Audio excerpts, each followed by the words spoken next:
Seiring ledakan penduduk bumi yang mengakibatkan banyak lahan pertanian berkurang untuk berbagai kebutuhan lain, memaksa banyak negara mencari berbagai alternatif untuk menjaga pasokan bahan makanan bagi warganya. Salah satunya adalah dengan menghadirkan teknologi-teknologi termutakhir untuk menjawab berbagai tantangan di bidang pertanian. Hal ini mendorong banyak negara berlomba-lomba dalam menghadirkan teknologi termutakhir di bidang pertanian. Berikut 7 negara yang mengembangkan alternatif pertanian baru dengan teknologi tercanggih. Yang ketujuh ada Belanda dengan Grow. Belanda sebagai salah satu negara yang maju di bidang pertanian terus meluncurkan inovasi dan teknologi. Salah satunya pengembangan ladang pertanian seluas 2 hektar menggunakan instalasi lampu LED untuk mewujudkan pertanian berkelanjutan ramah lingkungan. Proyek ini bernama Grow.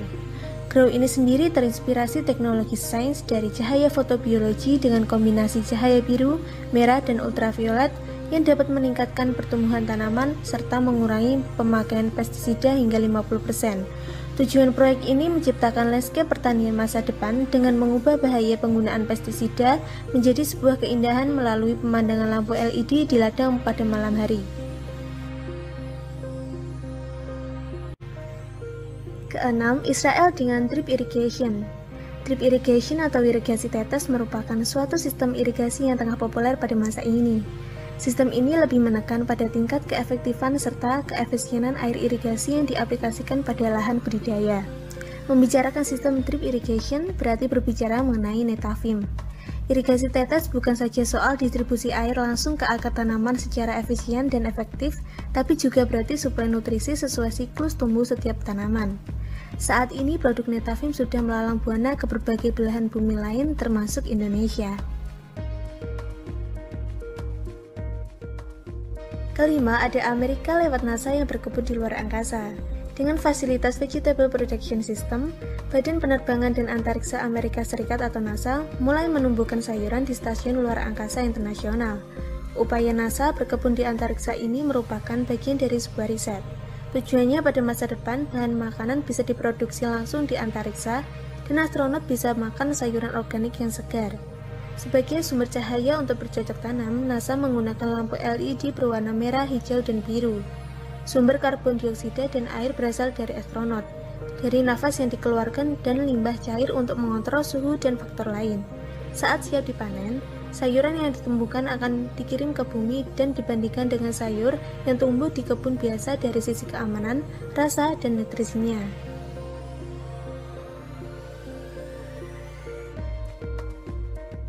Keempat, Yordania dengan Wadi Rum Farm. Wadi Rum bisa jadi sebuah keajaiban di tengah tandusnya gurun pasir. Wadi Rum sendiri sebenarnya adalah lembah di tengah ngarai sempit gurun yang berlokasi di Yordania Selatan.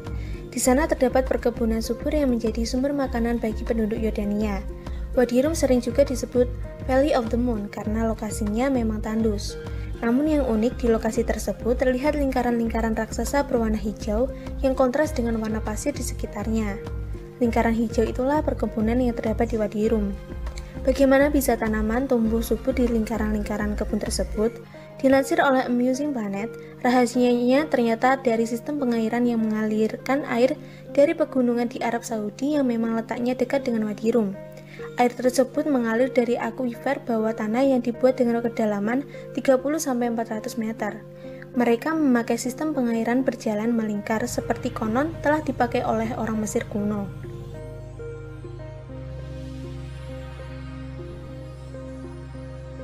Berikutnya yang ketiga ada Uni Emirat Arab dengan Dubai Vertical Farm. Uni Emirat Arab tentu kaya dengan minyak, namun tidak dengan air dan lahan pertanian. Menyikapi hal ini, Dubai bekerja sama dengan perusahaan studio mobile untuk membangun sebuah gedung yang digunakan sebagai lahan pertanian berbentuk vertikal. Sumber air yang digunakan untuk pengairan lahan pertanian vertikal ini berasal dari air laut yang telah diolah menjadi air tawar. Tidak hanya untuk mengairi tanaman, air laut juga digunakan untuk mendinginkan suhu ruangan. Tidak hanya mengolah air laut, lahan vertikal ini juga mengkondensasi udara yang masuk ke dalam bangunan untuk memanen air guna menyiram tanaman.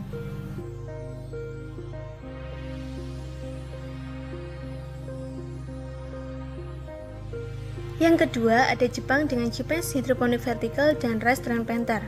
Kebun dalam ruang yang digagas oleh perusahaan elektronik Fujitsu ini tidak menggunakan sinar matahari untuk mendukung proses tumbuh tanaman. Mereka menggunakan lampu LED dengan high pressure sodium vapor sebagai pengganti sinar ultraviolet untuk proses fotosintesis. Tidak hanya itu, Japanese Hydroponic Vertical juga menggunakan teknologi komputer canggih. Teknologi ini digunakan untuk mengatur sirkulasi air dan nutrisi tanaman, juga untuk mengatur suhu dan temperatur udara sehingga menyerupai lingkungan luar ruangan. Tidak hanya Japanese Hydroponic Vertical, Jepang juga memiliki mesin penanam padi otomatis rice transplanter. Mesin ini bisa menggantikan tenaga kerja manusia untuk menanam padi. Cara kerja mesin ini cukup sederhana. Bibit padi siap tanam dimuat dalam mesin ini kemudian digerakkan seperti traktor untuk menanam secara otomatis dalam 4 jalur dengan jarak tanam 30 cm. Untuk menanam bibit padi seberat 1 ton, mesin ini hanya butuh kurang lebih 4 jam.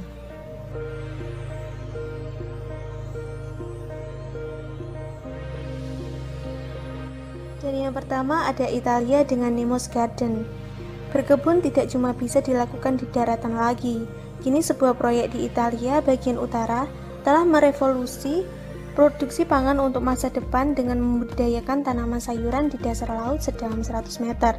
Tanaman tersebut dibudidayakan dalam rumah kaca berbentuk ubur-ubur raksasa, yang menjadi rumah kaca bawah laut pertama di dunia.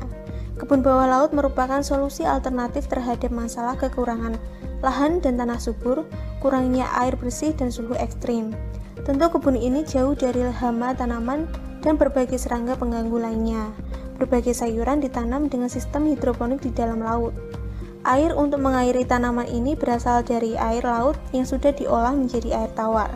Kebun yang berada 18 kaki di bawah permukaan laut ini menggunakan berbagai teknologi canggih untuk memonitor daya tumbuh tanaman.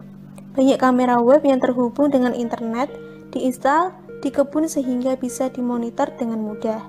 Kini kebun bawah laut bukan lagi sebuah impian, melainkan sebuah proyek hijau yang bisa berkontribusi pada pertanian berkelanjutan.